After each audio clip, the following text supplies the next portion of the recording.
Hey guys, what's up? KLN here and welcome back to another video on the channel. As you guys can see, we're an Ultimate Team and Shapeshifter's Team 2 has just dropped, and one of the cards that is out is the cam version of the 95 rated Shapeshifter icon Emmanuel Petit. So today we're going to be reviewing him. He's 6'1" tall, high work rates, left footed, he's got 5-star skills and unfortunately no weak foot boost.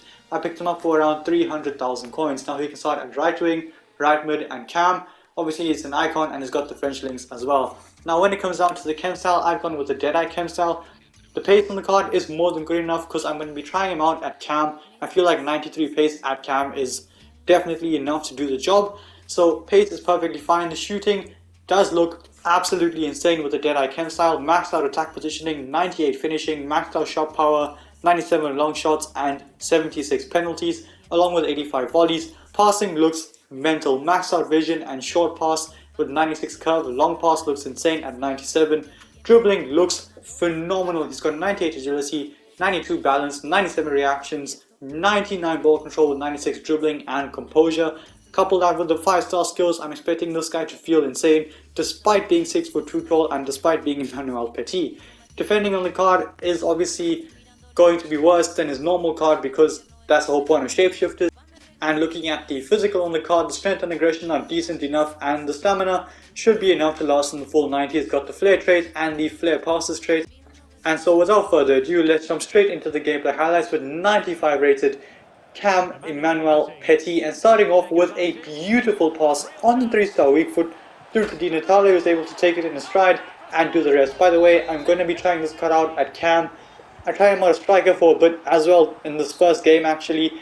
And I did also try him out in the right forward position in a 4-3-2-1, and hopefully he can do the trick. But yeah, good skill. I went for the power shot and unfortunately the goalkeeper makes a save. Luckily we get the free kick, so I'm going to take it with Petit from 27 meters out and he finds the back of the net. That is absolutely ridiculous from Emmanuel Petit from miles out. He has somehow managed to convert that. That is just absolutely phenomenal. Anyway, moving on to the next clip. Good dribbling there from Petit. Gets it into Di Natale, takes the touch, well, fakes the touch actually, puts the goalkeeper onto the floor and then is able to score a pretty easy tap in, but good skill and a good pass from Petit to start the move off. Here Petit with some good dribbling, keeps it close, gets away from 1 and 2 and goes for goal, and he slams that into the back of the net. That is an absolute belter from Emmanuel Petit. And we do end up winning this game and getting 2 goals and 2 assists with Petit in the process. This guy paused and he did end up quitting.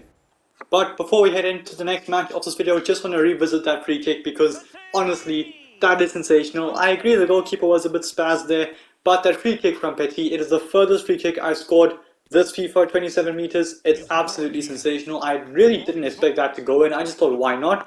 But this goal here, even better, top corner. No chance the goalkeeper saves that. Anyway, moving on to the next match here.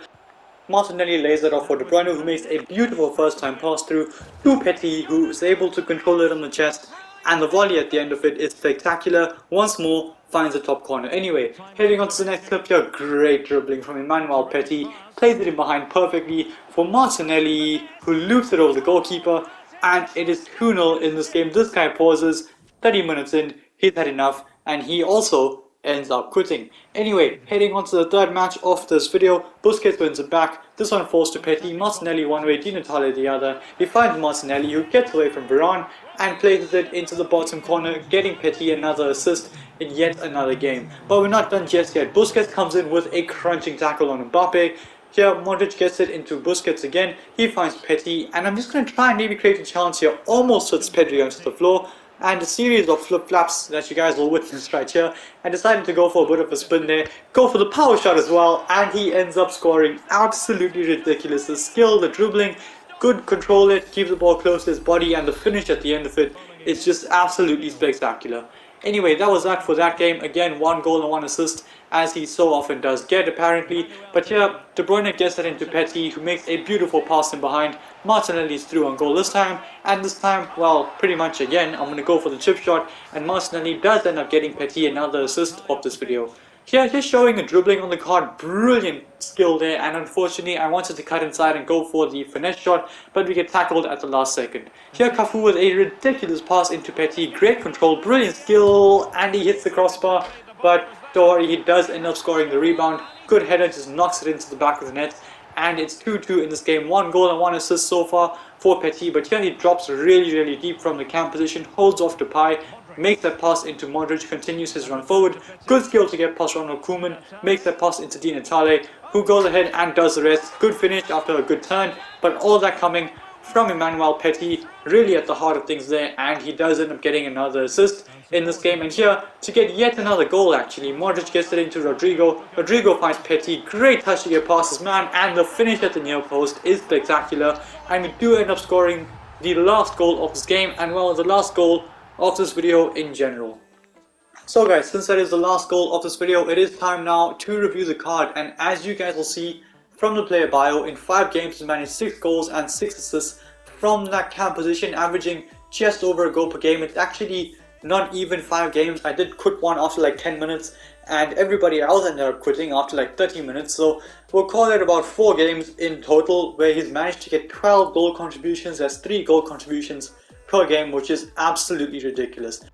Now, heading on to the attribute details on the card, you guys know the drill. I'm going to go through each category and rank it out of 10. So pace is definitely pretty good. You can run him behind and you can definitely run away from players if need be. And if you actually are playing him in centre mid, he does have the speed to catch up to players and win the ball back because he does still have long legs. So anyway, pace 9.2 out of 10, sorry 9.3 out of 10, I think he deserves it. Shooting is phenomenal. The long shots on this card is absolutely cracked. Genuinely, this guy shooting from range is absolutely insane, and inside the box he pretty much scores everything as well. So shooting does get a 9.4 out of 10 in my opinion. Passing is fantastic. He's got 6 assists for a reason. The passing on this card is phenomenal, and he can pretty much split any defense if he wants to. So passing, fantastic. Straight up 9.7 out of 10. I think he deserves it because this guy's passing, like I said, is fantastic. Dribbling, 9.8 out of 10. That is very high for a guy that is this tall, but I genuinely think he deserves it because those dribbling stats are not fake. They really aren't fake, and he does have the strength and the height to hold of players when he is dribbling as well. So genuinely, this guy's dribbling is absolutely ridiculous. I think he deserves a 9.8 out of 10 because that and the 5-star skills, which he comes out of very smoothly, make this card extremely fun to use. So dribbling gets a 9.8 out of 10. Defending, straight up 8 out of 10. I think it is solid. 8 out of 10 because he has the pace, he has the physicality, and of course he is still Emmanuel Petit, so he can actually play at the centre mid position. Now when it comes down to the physical, he does last the full 90, but if you're playing him at cam, you're going to be running around with him all game long, and he is going to get tired. But anyway, physical does get, in my opinion, an 8.5 out of 10 because he does still have the strength to hold players off. Now, when it comes down to the best position and chem style on this card, I think cam with a Deadeye chem style is 100% the way to go because it allows him to use the physicality, use his defensive prowess and know-how that obviously he does have, and it allows you to utilize this card as much as you want to, especially with the 5-star skills. You can really dribble around, create chances for others, and just take a long shot every now and then. So best position is cam, best chem style would be the Deadeye chem style. You could give him a Maestro chem style, but I think it's pointless. Honestly, the dribbling on the card is 97 rated. You're not going to be boosting much, to be honest with you. So yeah, best chem style I would say is a Deadeye chem style, and best position, like I said, is cam. And is he worth the, well, according to Footbin, or of the time of selling this card, the 250k you'd pay for him? 100%. This guy is absolutely insane. A very fun card, a very non-meta card, very similar to the Shapeshifter icon Frank Rijkaard. I would give that card the edge though because of the 4-star weak foot that he does have, but Petit's dribbling is a lot better and so is the passing. So the only difference between the two cards is that card has a 4-star weak foot and, in my opinion, slightly better finishing and shooting in general. Well, actually maybe not long shots, just better finishing. But yeah, with that being said, it is time to bring an end to this video. If you like this, smash a thumbs up and subscribe to my channel if you haven't already. And until then guys, stay tuned for the next one. Peace.